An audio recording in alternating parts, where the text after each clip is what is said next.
Welcome to another episode of Afikra's Quartertones. My name is Mikey Mhenna. Today on the series, we have Tunisian pianist Omar El Ouaer, who has created a body of work influenced by modern jazz that is rich in Tunisian melodies, harmonies, and rhythms. Omar has played all over the world, and it is an absolute pleasure to welcome him to the series. Omar, thanks for joining us. Thank you. Thanks a lot. It's a pleasure for me to join you and to join your fantastic idea. Afikra, so I discovered it in Habibi Yeah. Festival. Yeah, really thank you. I Yeah. appreciate. No, the honor is ours. Where are you calling from? Are you based in New York? Where are you? No, actually, I'm based in Tunisia, but I move a lot. Yeah. I'm a Tunisian musician, so I learn jazz basically in Tunisia. Also, I do many master classes and workshops all around the world. I work and I learn jazz with a fantastic musician. First of all, I begin music when I was 10. I do essentially the Arabic courses. I do conservatory. So here in Tunisia, our conservatory is you need to choose between Yeah. classical music or Arabic music. But we don't have the third choice is jazz. So I begin with Arabic music. I play. I begin as a keyboard player in Arabic group. I play Arabic music, Tunisian music. I play a lot in weddings, and I learn Arabic music. And I have a diploma of so we call it here in Tunisia uh, National Diploma of Arabic Music. Yeah. And I do high school of music. Nice. I have a license. It's it's like a bachelor degree, on music and musicology. And 100% of my times at the high school, I try Yeah. to learn jazz. I learned jazz with Master Fawzi Shkili, is our godfather for all jazz Amazing. musicians here in Tunisia. So I learned a lot with Fawzi Shkili, with my bro Yassine Boulares, who invite us in the New York. So yeah, I'm actually. So Mhm, I want to ask you a question. Okay. I want to ask you a question because when you were doing the Arabic music, right? mhm. Were you like, were you approaching it with love and passion, or were you like, ugh, I just have to get through this stuff? I mean, especially when you're young, like when you're Mhm. young learning stuff, you kind of want to learn, counterculture stuff. You want to learn stuff that's like, isn't so traditional. Like, what are some of the tunes that you had to learn as a kid when you were going through that conservatory that you kind of hated, but Okay. now you appreciate? So yeah, so you need to know as a pianist when you so I begin studying music in the conservatory. I have like 10 years or 11. So I I like have any ideas. I don't have ideas about what's music, what's piano, what's. So my mother forced me to do conservatory because I'm like a I'm I've been not the easy boy. I've been Yeah. really like as a as a as a You used to little get in guy. trouble. Exactly. Yeah. So my mother, she forced me to do. So she told me, okay, you need to choose something to do after school. So my brother, he chose like a painting, and okay, I'm choose doing music, but I don't have any ideas about what's my future as a musician. Uh, so she said to me, okay, let's try.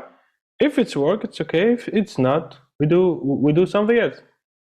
So so actually I've been I consider myself as a young guy who put on the conservatory, and he said okay, and we try, and it's good, and I like So I remember my first time I see piano. I said, "Wow, what's a beautiful thing! I want to play Yeah. this."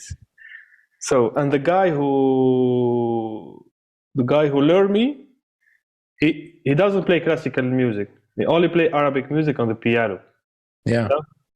So yeah, so I begin with some simple exercises as a pianist. I do like we call it a method. Rose method is something we learn for beginning. And after, yeah, I listen Arabic music and I like it, and I said, okay, let's do it with the piano. Do you remember the first? I'm going to ask you to play because you have your piano in front of you, so I want to ask you to play. Do you remember the first tune you learned that you were super excited about playing and performing? Oof. I think like when you hear it, you think to yourself, "Oh my God, it reminds me of my childhood." This was one of the first songs that I learned to play, and I performed, and I loved. So yeah, look, I play a lot of Arabic music. I play a lot of Arabic band, and I have all it on my mind. So now if I go to play with Arabic band, I'm gonna be good because I learned it as a child and I have it all in my mind. I sing it, I hear it. So I think the first thing I played is something from Fairuz. I think something like.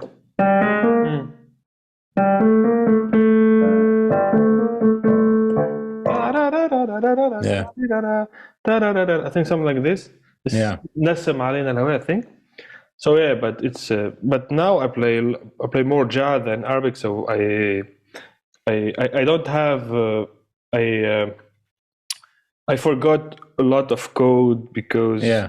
it's a linear music. So you have a lot of melody codes you need to learn it before play. So, but yeah, I'm a jazz musician, but I came from Arabic music.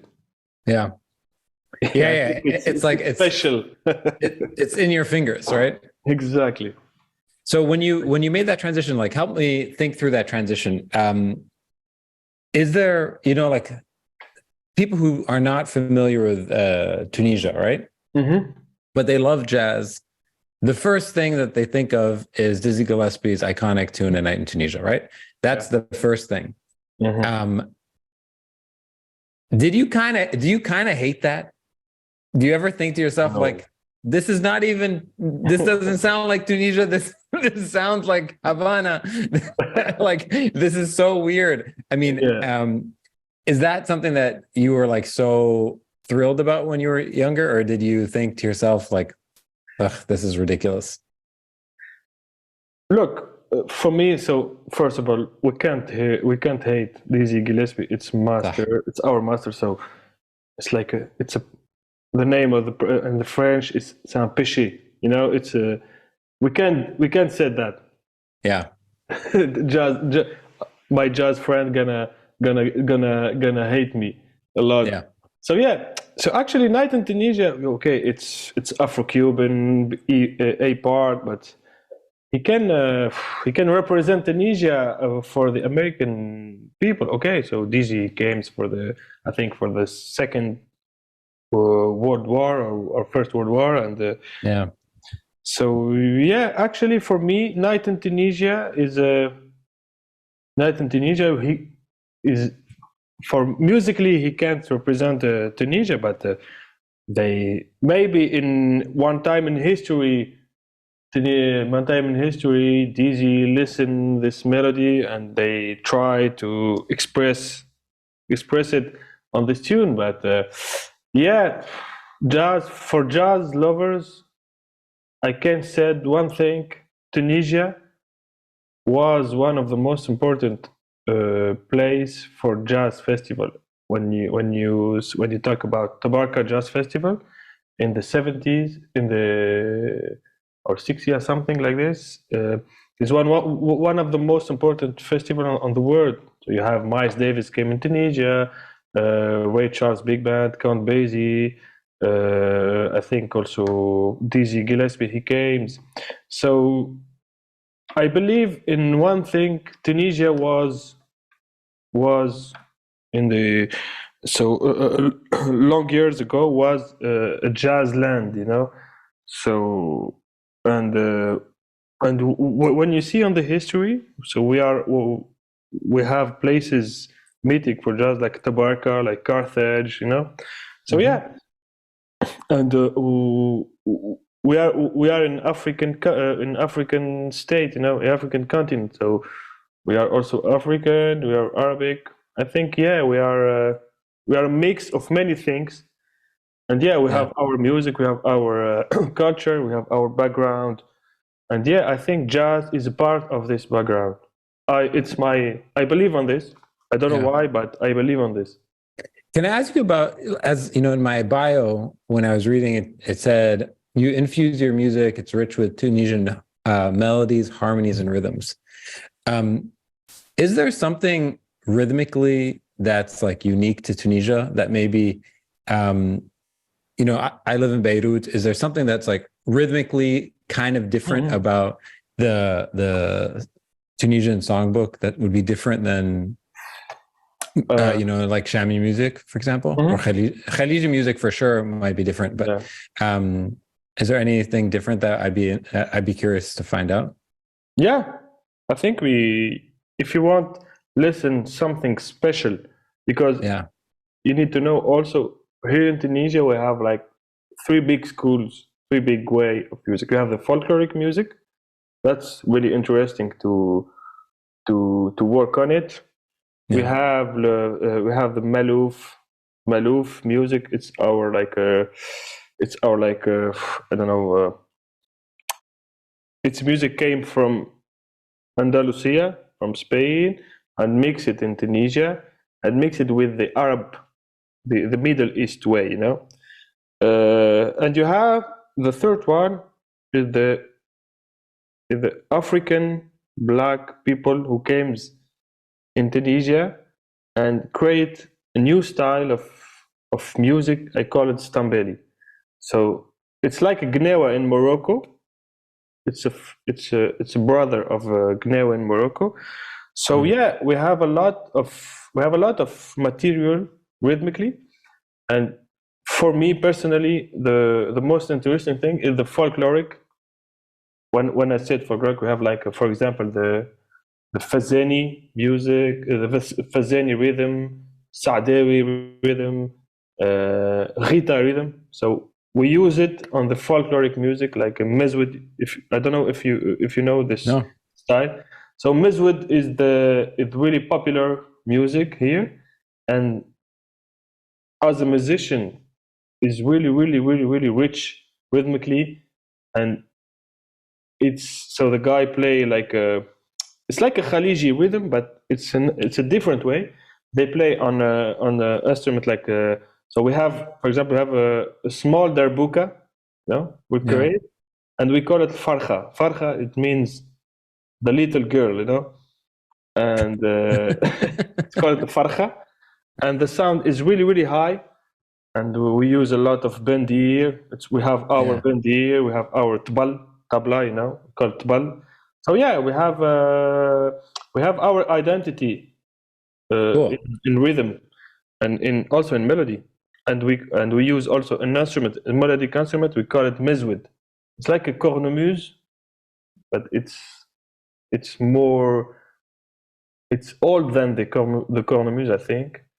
So yeah, we have a big identity. We have a big rhythmic, big melodic identity, and I think it's more Berber than Arabic culture.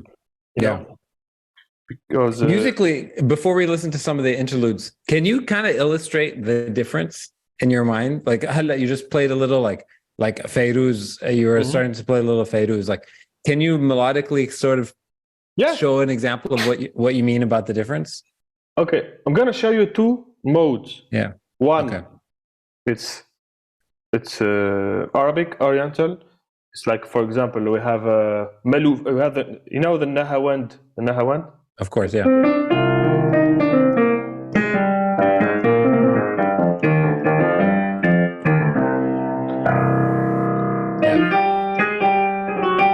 So we have the same thing in Tunisia, and we call it Mahayr Sika. It's a kind of Phrygian, it's kind of minor thing, but it's different. It's different when you play it. Like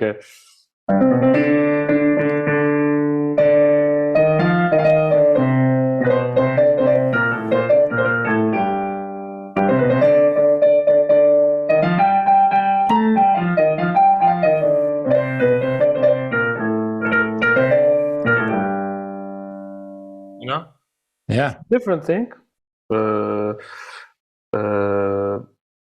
You can hear it more if you play it in Arabic instrument, but I think the difference it's actually on the quarter notes when you listen the quarter tones, Yeah.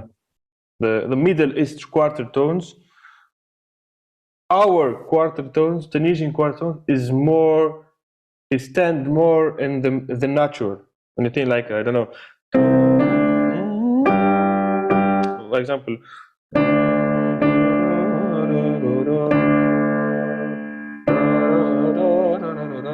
In Tunisia, we sing it. It stands more in natural. Oh, wow. You know? That's our difference between when you play Tunisian music and Middle East music and the Oriental music from Egypt or from Lebanon. The difference is the quarter tones. It tends so that the quarter tones it tends more in the natural. So when you when you see oud player, so because we have here in Tunisia a special oud, you know. When musicians play in oud or qanun or in nai, they play the quarter tones more. They tend more to the natural, you know. They tend more to the sharp than to the flat, you know. That's I think the difference. That's the secret of difference between Tunisian music and music from the Middle East. Cool. Okay, let's listen to one of the first interludes. So tell us what this song is and why you chose it, what this tune is. So the tune is a malouf, and is a malouf. So malouf is a traditional Tunisian music, and it's so the song that we take it from the suite. They call it Mana3ref. And this tune is called Alif Ya Soltani. It's really famous here. And I take it so it's a major mode. It's in a mazmoum. The mode's name is mazmoum. It's like it's like jaharka on the Middle East music. So it's called Alif Ya Soltani. So I take it and play it like in jazz version. Cool. It's more easy as a piano. Let's listen to it. Hold on. Okay.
going to turn it down a little bit, so just talk a little bit.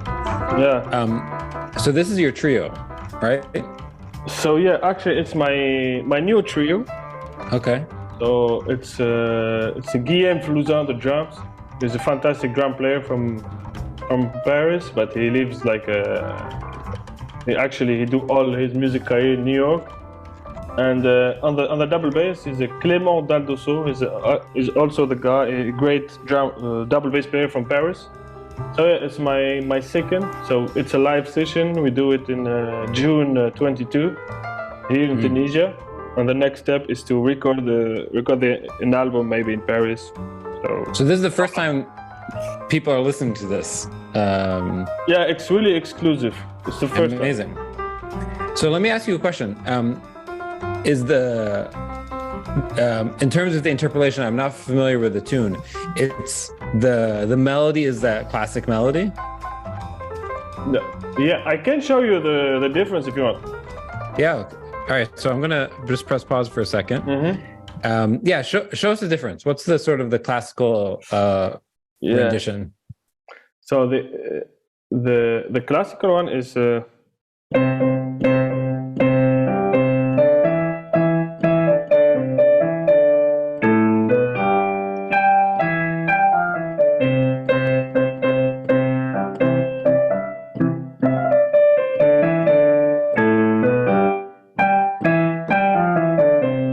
So in 4, yeah, and I take it, I convert it in 6. 1, 2, 3, 4, 6, 8.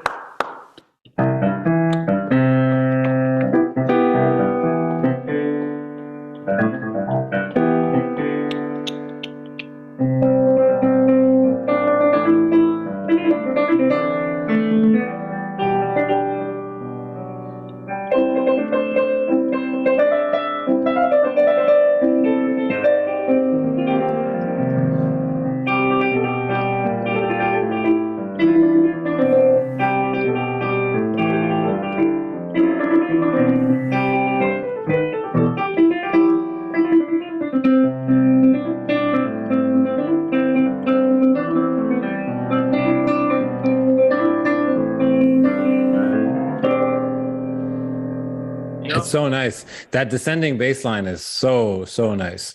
No, it's actually in a diatonic descending bass line, and I use a lot of slash chord for rearranging music, and I'm really be careful because I'm a piano. I have a lot of block.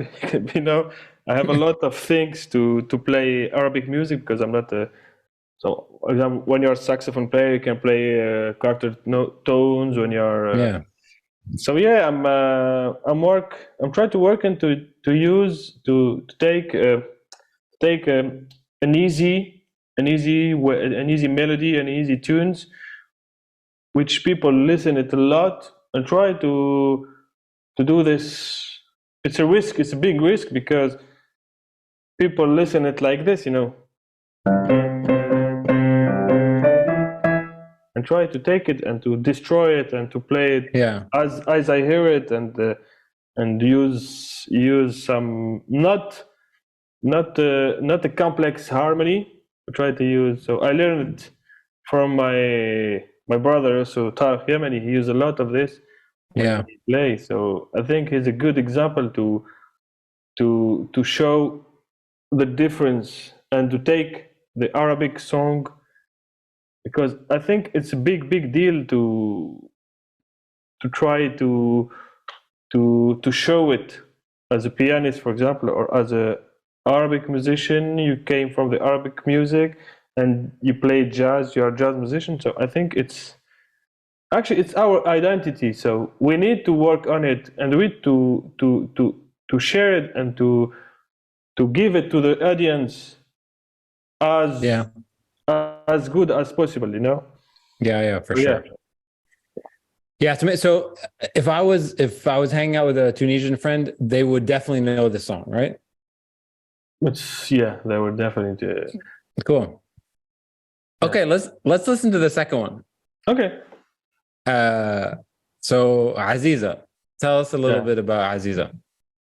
Okay, Aziza, it's a famous suite for master Mohammed Abdul Wahab, and it's interesting to work on it because I learned it, and it's one of the most beautiful, because it's an instrumental. It's not a song, It's in instrumental tunes, and we hear it a lot with belly dancers. So I think Arabic musician play it a lot with belly dancers, and one time I've been an accordion player with belly dancer. Nice. I play a lot in the cabaret. So yeah, I have I have a big background behind me. So that's cool. What's it like playing accordion in a cabaret? What is that like? What a gig. So it's a gig, yeah. I take it with a friend. It's not friend. Is a guy. He's a canon player. He's an old guy, and he play a lot with belly dancers.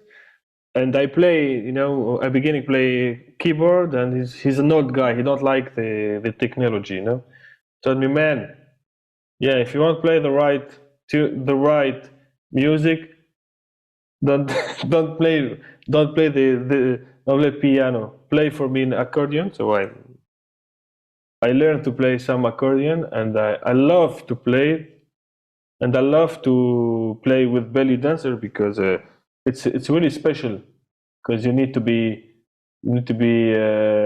rhythmically. You need to play the right melody. You need to play the right rhythm, and belly dancers are really exigent, Yeah. So I play like 100 of time of this tune, and I love this tune.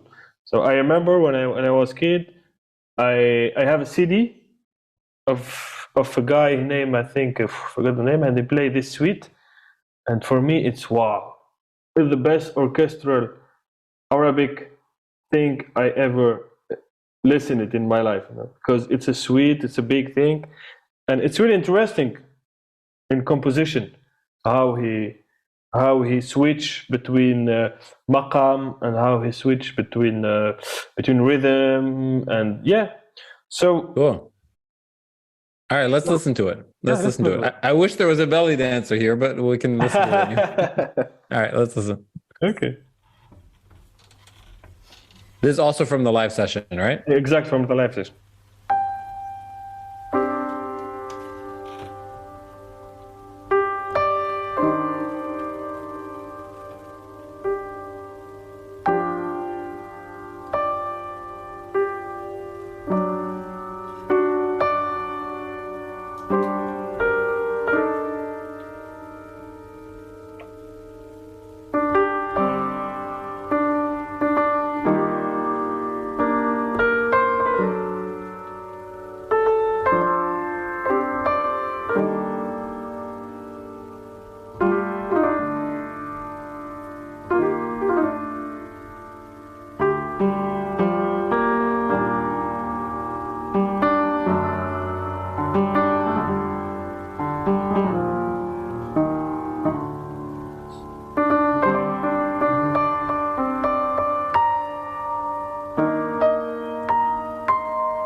I'm gonna just turn it down a little bit. So, how much interpolation are you playing with? Are you doing to play with this? Is it mostly a sort of a you guys are playing with the rhythms, or are you reharmonizing the whole thing? No, actually, we put the melody higher, and we try to create some. So actually, so yeah, I can show you. Yeah. Let me press pause. First of all, Amr, it's amazing. Thank you, man. Thank you. It's so good. It's such a treat. I think it's such a treat that people get to listen to this. It's really so beautiful. Yeah, but so it's not really clear as a recording because no, I'm so happy that we get to listen to it. Yeah, it's a really beautiful sessions, and the guy who played behind me, it's really, really fantastic. Yeah. So yeah, actually, I take a lot so the melodies.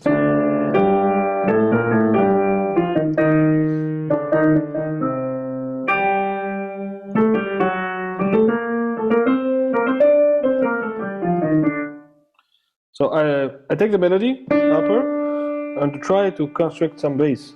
Yeah.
A lot of slash chord, a lot of inversion chord, for example. Yeah. You know, and I think it's a good material to reharmonize melody. Yeah, and you have all this cool counterpoint going on. It's really nice. But actually, essentially, it's based on it's a slash chord. It's a D. Yeah. D bass, F sharp, many of E bass, G sharp. You know, I think I'm used a lot to create composition and to mostly reharmonize something linear. I think it's a good thing. Yeah, no, it's really nice because I mean, you know, traditional Arabic music doesn't have those harmonies, you know, and so it has this amazing resource because you're like, it's kind of like early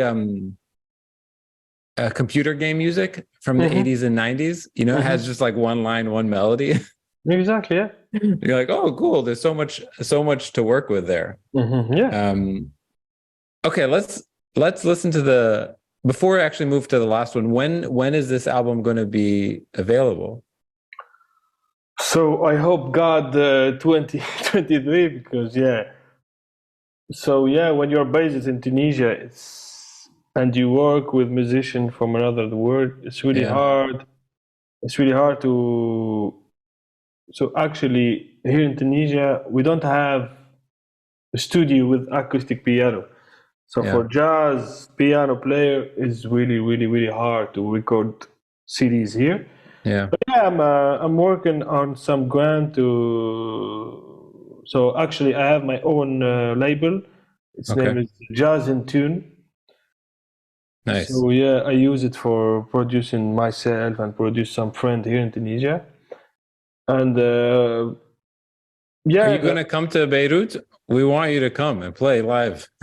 yeah, man, yeah. Of course, I'd love to do it. Okay. So I work a lot with. I have a grant with Afik, Yeah. Afak.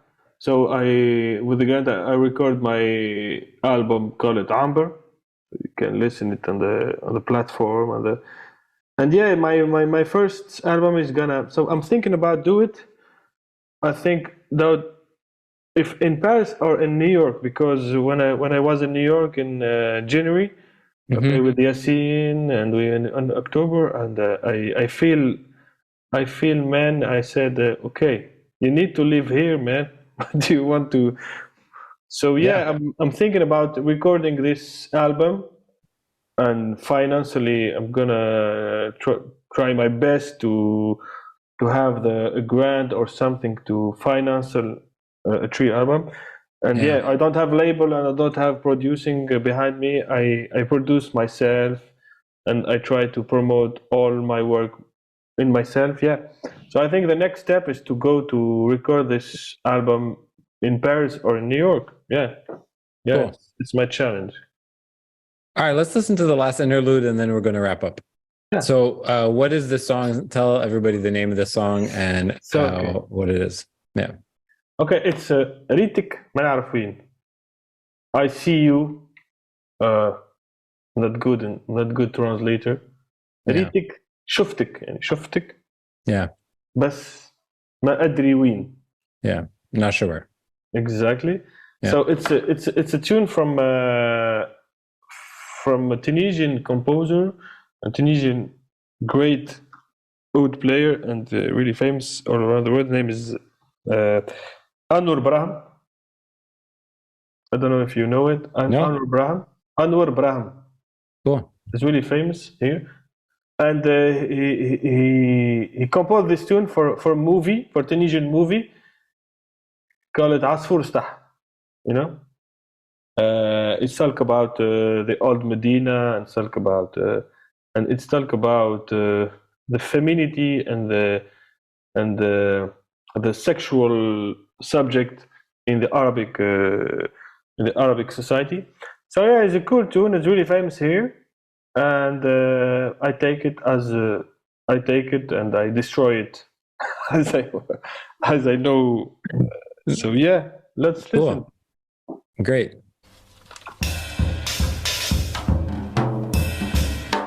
In 5.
this solo, which is so painful for me. But okay, where was this recorded? So it's a concert. It's a live session, more than live session. I recorded in a small place, a small theater here. I play a lot on this theater. So first of all, my wife is a programmer, so it's an easy for me to take there. But it's really a small theater. Wasta. Exactly. Yeah. And the acoustic there is fantastic. It's good for recording. So I use it a lot for record live sessions and some concert. Yeah, its name is L'Agora. Yeah. It's a cultural center, and there's a cinema, and you have places we play concert. And the theater is a small theater, and it's really good for recording. So amazing. So is this also a unavailable? Is this also an exclusive? All the tune, I'll send it to you, man. It's an exclusive. Wow. Okay, what a treat. So for this one, it's so funny for the people who can't see you perfectly, who are listening. At some point, you started playing. You started playing solo during your solo. Yeah. Yeah. Yeah. So, I mean, you said you smashed the tune and you put it back together. Can you show us again what the tune sounded like before you sort of changed it? Yeah. So that the original tune is actually it's 4. It's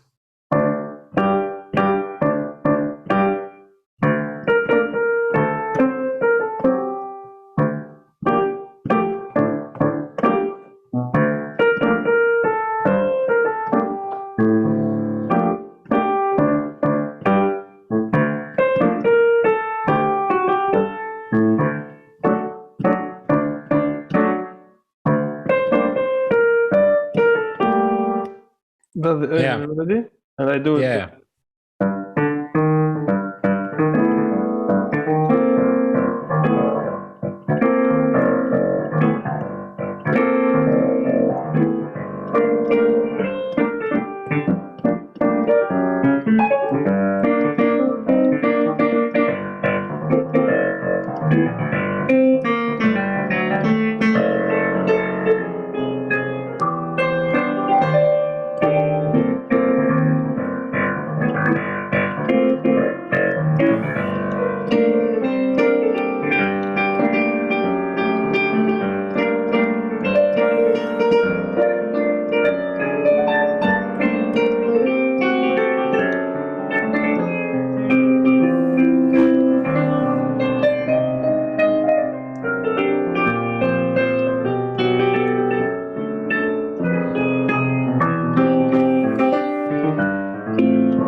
Yeah.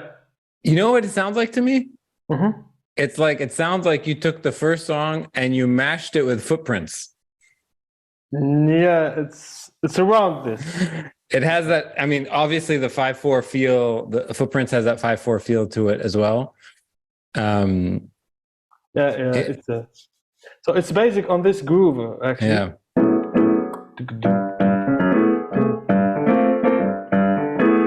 So this, when you play this 11 minor chord, they give you this black color. You know.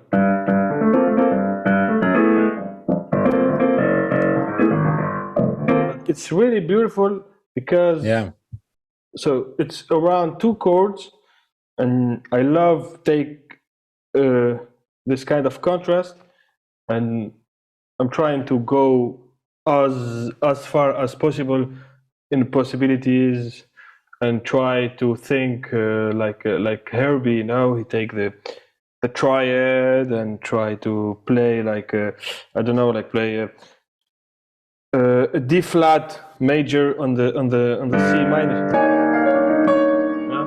Yeah.